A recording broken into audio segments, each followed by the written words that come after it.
നല്ലതും ചീത്തയല്ല സാഹിത്യ വിമർശനമെങ്കിൽ പിന്നെ എന്താണ് സാഹിത്യ വിമർശനം എന്നതുകൊണ്ട് ഇതിൻ്റെ ശീർഷക കർത്താവ് എന്ന നിലയിൽ താങ്കൾ ഉദ്ദേശിക്കുന്നത് എന്നൊന്ന് പറഞ്ഞുകൊണ്ട് നമുക്ക് തുടങ്ങാമെന്ന് വിചാരിക്കുന്നു. എല്ലാവർക്കും നമസ്കാരം. ഈ റഫീഖ് ഒരു സൂത്രം ഒപ്പിച്ചത് ഞാൻ അങ്ങോട്ട് ഇതിൻ്റെ ഹെഡിങ് ഇട്ടു എന്നൊരു ആരോപണം പറഞ്ഞ് ഇനി എൻ്റെ ഉത്തരവാദിത്വമാണിത് എന്ന് സ്ഥാപിച്ചതാണ്.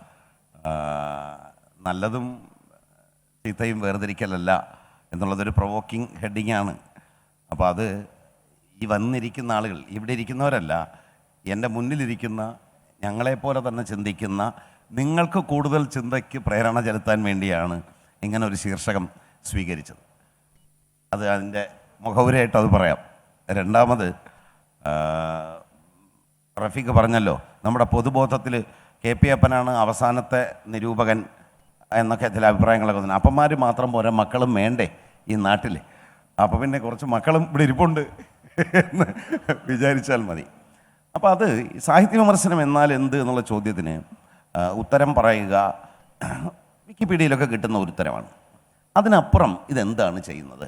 അതിനു മുമ്പ് നമ്മൾ തിരിച്ചറിയേണ്ട ഒരു കാര്യം, പുസ്തകാഭിപ്രായമല്ല സാഹിത്യ നിരൂപണം. ഇപ്പോൾ നമ്മൾ സോഷ്യൽ മീഡിയയിലോ മലയാളത്തിലിപ്പോൾ മാസികകളിലൊന്നും പുസ്തകാഭിപ്രായം ഇല്ല. പണ്ട് കൈപ്പറ്റി എന്ന് പറഞ്ഞൊരു സംഗതി ഉണ്ടായിരുന്നു. ഇപ്പം ഒരു ചെറിയ പടവും കൊടുത്ത് ഒരുപാട് പുസ്തകങ്ങൾ ഇറങ്ങുന്നത് കൊണ്ട് പത്രാധിപന്മാർക്ക് അത് മാത്രമേ ചെയ്യാൻ വഴിയുള്ളൂ. അപ്പോൾ ബുക്ക് റിവ്യൂ ഏതാണ്ട് പത്രമാസികകളിൽ അസ്തമിച്ചു കഴിഞ്ഞു. പകരം ഇന്ന് സാമൂഹിക മാധ്യമങ്ങളിലാണ് ബുക്ക് റിവ്യൂ ഉള്ളത്. അപ്പോൾ സാമൂഹിക മാധ്യമങ്ങളിൽ പുസ്തകാഭിപ്രായം എഴുതുന്ന ആളുകൾ മുഴുവൻ നിരൂപകരാണെന്ന് ആരെങ്കിലും തെറ്റിദ്ധരിച്ചിട്ടുണ്ടെങ്കിൽ സാഹിത്യ നിരൂപണം അതല്ല എന്ന് ആദ്യമേ മനസ്സിലാക്കണം. സാഹിത്യ നിരൂപണം സർഗാത്മകമായ സൈദ്ധാന്തികമായ അടിത്തറയുള്ള ഒരു വ്യവഹാരം ആണ്. മറ്റേതൊരു സാഹിത്യ രൂപത്തെയും പോലെയാണ് അത് നിൽക്കുന്നത്. അതിനകത്തൊരു വ്യത്യാസം, ഒരു സാഹിത്യകൃതി, അതായത് മൗലിക സാഹിത്യകൃതി അല്ലെങ്കിൽ സർഗാത്മകമായ ഒരു കൃതി, ഒരു നോവലോ ചെറുകഥയോ ഉണ്ടാകുന്നു.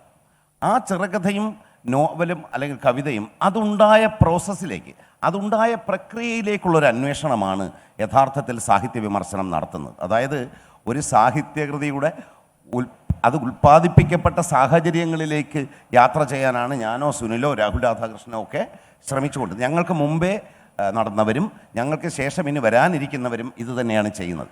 പക്ഷേ അതിനകത്തൊരു വ്യത്യാസം, സാഹിത്യ വിമർശനം അല്ലെങ്കിൽ നിരൂപണം, സംസ്കൃതത്തിൽ ഈ രണ്ട് വാക്കുകൾക്ക് രണ്ട് തരം അർത്ഥമാണ് ഉള്ളതെങ്കിലും നമ്മൾ ക്രിറ്റിസിസം എന്നുള്ള അർത്ഥത്തിൽ ആണ് ഇന്ന് മലയാളത്തിൽ നിരൂപണമെന്നും വിമർശനമെന്നും ഉദ്ദേശിക്കുന്നത്.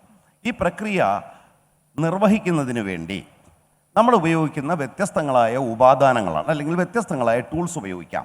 അത് വ്യത്യസ്തങ്ങളായ സിദ്ധാന്തങ്ങൾ ഉപയോഗിച്ചുകൊണ്ട് പഠിക്കാം, ഭാഷയെ കേന്ദ്രീകരിച്ച്, അങ്ങനെ അനേകങ്ങളായ സാധ്യതകളിലൂടെ സാഹിത്യകൃതികളെ പഠിക്കാം. എന്തിന്? ഈ സാഹിത്യകൃതിയെ അതുമായിട്ട് നേരിട്ട് ബന്ധമില്ലാത്ത മറ്റേതെങ്കിലും മാനവിക ശാസ്ത്രശാഖകളുമായിട്ട് ബന്ധപ്പെടുത്തി പോലും പഠിക്കാനും. അങ്ങനെ പഠിക്കുമ്പോൾ മാത്രമേ ഓരോ കൃതിയിലും അന്തർലീനമായിട്ടുള്ള, അതിലൊളിഞ്ഞു കിടക്കുന്ന പല പല അടരുകൾ, അതിലെ വൈരുദ്ധ്യങ്ങൾ, ഇതെല്ലാം, അതിലെ സാമൂഹിക സംഘർഷങ്ങൾ, ഒരുപക്ഷെ ഈ കൃതി എഴുതിയ ആൾ അറിഞ്ഞോ അറിയാതെയോ ഒളിച്ചു വച്ചിട്ടുള്ള വൈരുദ്ധ്യങ്ങൾ, അതെല്ലാം പുറത്തു വരും. അങ്ങനെ പുറത്തു വരുമ്പോഴുള്ള ഈ വായന ഒരു അതിവായനയായി തീരും. ചിലപ്പോൾ ആ സാഹിത്യ വിമർശനം ഈ കൃതിയുടെ അപ്രീസിയേഷൻ മാത്രമല്ല, അതിനെ തകർക്കുന്ന ഒരു പ്രക്രിയ പോലും ആയിത്തീരാം. അതിലൂടെ നമ്മുടെ ഒരു സാഹിത്യകൃതിയെ നമ്മുടെ ചരിത്ര സന്ദർഭത്തിലും സാമൂഹിക സന്ദർഭത്തിലും പ്രതിഷ്ഠിക്കുന്ന സവിശേഷമായൊരു പ്രവർത്തനമാണ് സാഹിത്യ വിമർശകൻ ചെയ്തുകൊണ്ടിരിക്കുന്നത്.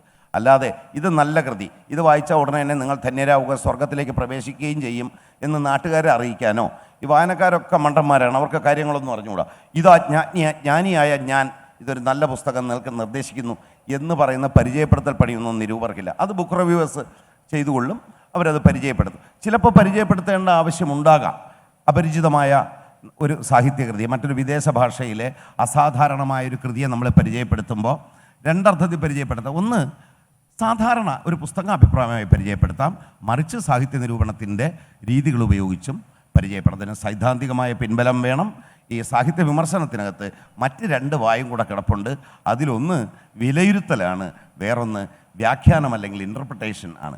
ഈ വ്യാഖ്യാനവും വിലയിരുത്തലിലൂടെയും സാഹിത്യകൃതിയിൽ നിന്ന് ഒരു പുതിയ പാഠം സൃഷ്ടിക്കുകയും ഈ സാഹിത്യകൃതിയെ നമ്മുടെ സാഹിത്യത്തിൻ്റെയും ചരിത്രത്തിൻ്റെയും സന്ദർഭത്തിൽ പുതുതായി പ്രതിഷ്ഠിക്കുകയും ചെയ്യുന്നു എന്നുള്ളതാണ് സാഹിത്യ വിമർശനം ചെയ്യുന്ന റോൾ. അല്ലാതെ ഇത് നല്ല കൃതി ഇത് മോശം കൃതി എന്ന് പറയുന്ന ബൈനറികളിൽ ഒരു കൃതിയെ തളച്ചിടലല്ല.